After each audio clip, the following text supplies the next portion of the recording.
এই জন্যই তো বলছে ফেতরা সমর্থ অনুযায়ী দিও, ফতুয়া অনুযায়ী দিও না।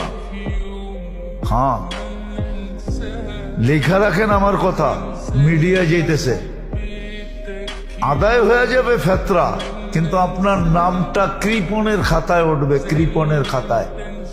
আপনার সমর্থ আছে 2500 টাকা দেওয়া, আপনি দিছেন 100 টাকা, আপনার নাম উঠবে কৃপণদের খাতায়, সখীদের খাতায় আপনার নাম উঠবে না। হ্যাঁ, হুজুররা ফতোয়া দিবে ফেতরা আদায় হয়ে গেছে, আমিও বলবো ফেতরা আদায় হয়ে গেছে, কিন্তু নামটা উঠবে কৃপণের খাতায়।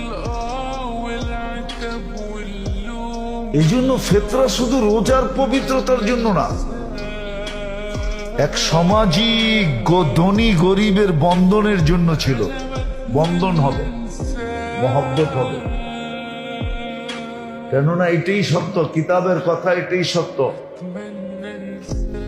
মানুষ এহসানের অধীন, আব্দুল এহসান বলে এটা, আর নাস আব্দুল এহসান।